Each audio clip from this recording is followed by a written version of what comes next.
Ladies and gentlemen, Mhairi Black.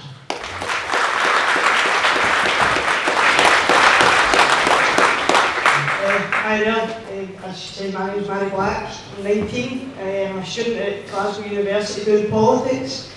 And I've always been active in politics and really interested in it. From a young age, was marching against the Iraq war and things. But I understand why people my age, and any age for that matter, aren't interested in politics, because all my life it's been guys in suits on those green benches waving their bits of paper at each other, and it doesn't engage me, never has. As I say, I'm interested in politics and I still often don't have a clue what they're talking about. But one thing I have noticed is it seems that regardless of which side of that room is in charge, nothing changes, nothing real happens to make things better. And I feel really honoured to talk at meetings like this, because this is history, what we're doing right now. Normal people meeting in a community hall. When's the last time we were in community halls talking about politics? So when we look back at this wee period in Scotland's history, it's going to be the tale of two campaigns and two visions. And that's what I'm going to talk about a wee bit today, is the two visions that are on offer. And what amazes me is that the No campaign, the Better Together campaign, can't seem to come up with a lot of strong, positive arguments as to why we're better together. Everything I just described there, the disengagement, the lack of representation, those guys in suits on the benches, that is their vision. More of the same. Everything that they punt at you is the status quo and fear. Their big slogan, UK OK. Well, I'm growing up here and I don't think it's okay. I really don't. I don't think it's okay that food banks are now struggling to meet demand. I don't think it's okay that the Labour Party, who are supposed to protect ordinary people from the greed of the rich, have now last week said that they're going to cut job seekers for people my age if they get back in power. And you want to talk about scare stories? This one's a belter. It terrifies me that I can stand here and say to you that UKIP are now considered a legitimate party that are quite likely to be key players and a coalition players in the next general election. That terrifies me. And I've got a quote here that says, it would be wrong to suggest that Scotland could not be another such successful independent country. That's a quote from David Cameron, the Prime Minister of the UK, telling us that Scotland is and could be a successful country, a successful independent country. So why then is the He and the No campaign constantly trying to tell us the opposite? Why are they constantly trying to drive this image that we are not good enough if he's saying that we are? If this Great Britain is truly so great, why do they have to scare us into staying? And I'll tell you why. It's because they need somewhere to dump their nuclear toys. It's because they need our money to fund those toys and the London lifestyle that they're all living.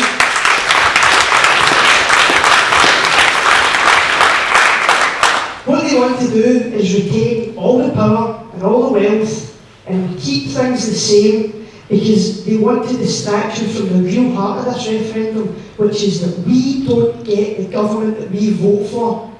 We haven't. For the past 50 years, all Scotland's ever voted as Labour, and yet we've had Conservative governments time and time again deciding your future. And see that's had its effect in society. I'm out with my dad most nights in the week campaigning, knocking on doors, talking to folk about independence, and all the time I just hear, they're all the same, they're all liars, I'm not interested, nothing ever changes. Well, see that attitude, that dismissive politics is boring. That suits the millionaires and the elites perfectly, because they don't need to worry about you.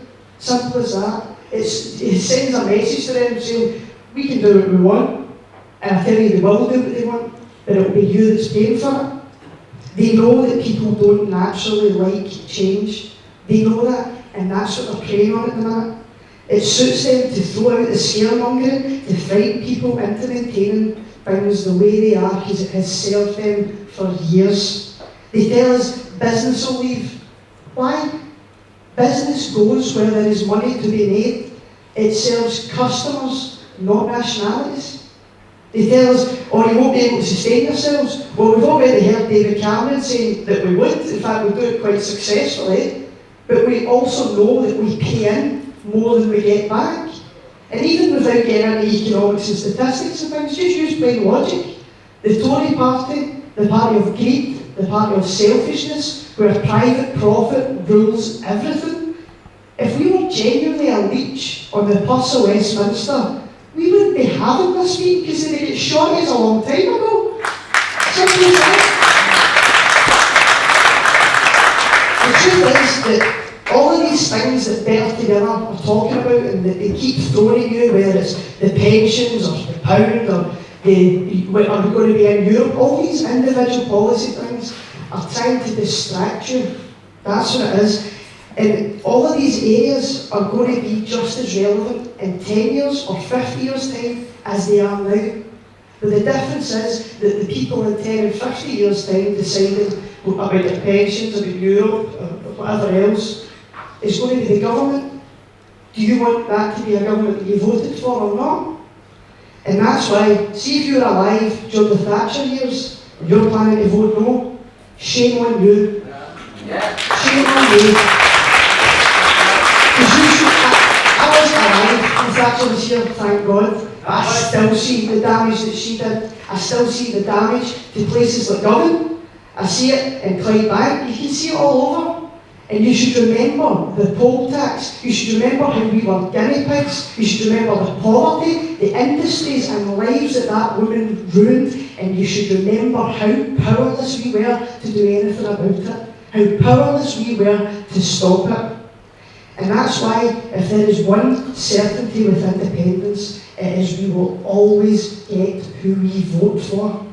So that see if someone's not representing you when it comes to Europe or pensions or immigration or whatever your issue is, without dropping a bomb or firing a gun, but with simply putting a cross on a ballot, they're gone. And that's the way politics should be. And I was actually out, well, it was 2 weeks ago now, canvassing in Ferguson and Paisley. And I tapped on this woman's door and she says, "Hi there, what are you voting?" And she says, "I'm voting no." So, how come? And she says, I'm not interested in politics. Nothing changes. I don't know anything. I really don't know anything about politics. And she was quite cagey and things. So I thought, I'll just give her some of the reasons why I'm voting yes. So I started to talk, and suddenly this woman just came alive.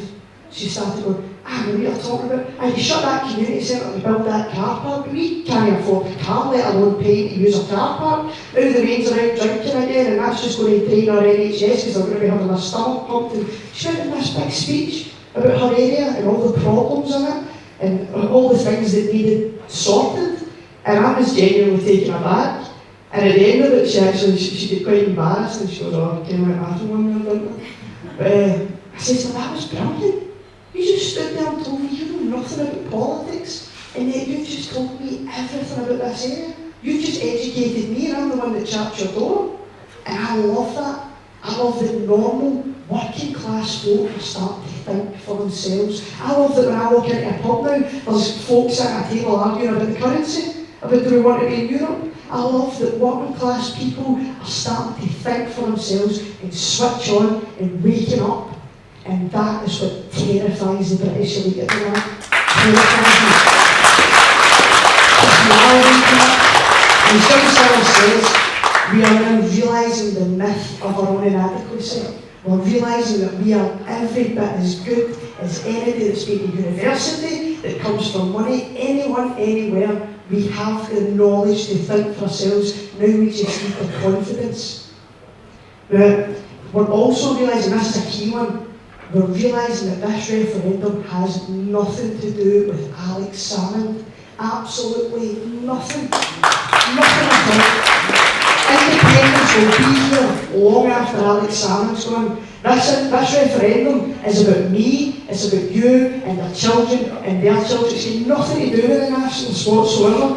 And that's what brings me on to the yes vision.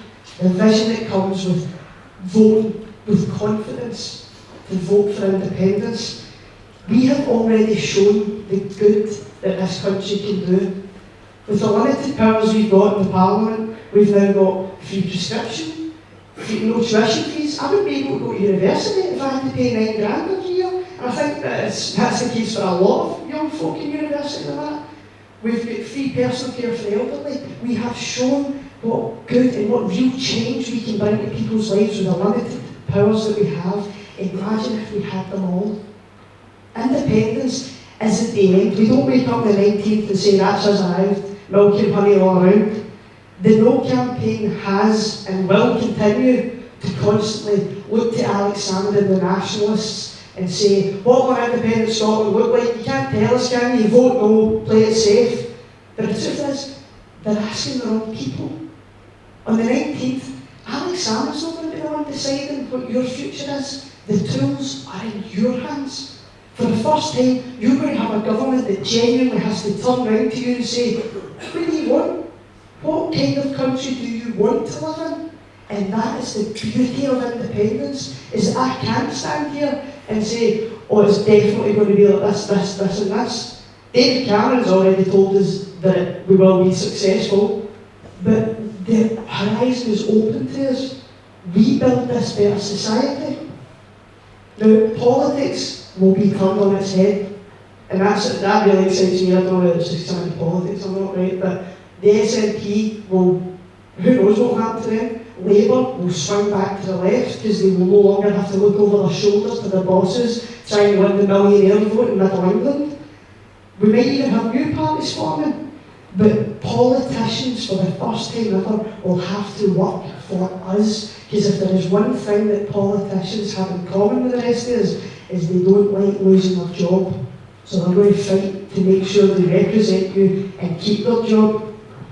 And see, for all the uncertainty that independence might well bring, see just that one reason, I can promise you, it's been said many times before me, we will be living in the first days of a better nation, undoubtedly.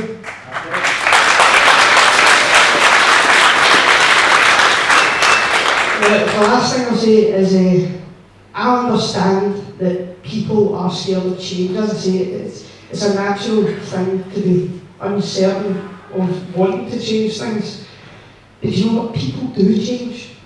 It's incredible to think that once people resisted having mobile phones and computers in their home, but they started to realise the advantages of it. And I've now been campaigning for this for the past 2 years, and I can tell you I've seen a sea of change. People are starting to wake up to the advantage of yes, and more people are shaking off that fear and thinking it can't get any worse than it is now.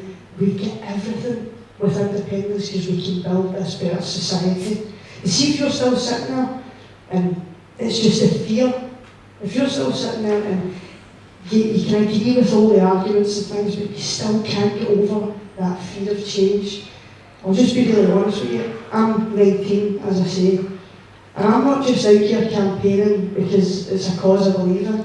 I'm out here campaigning and fighting for my future.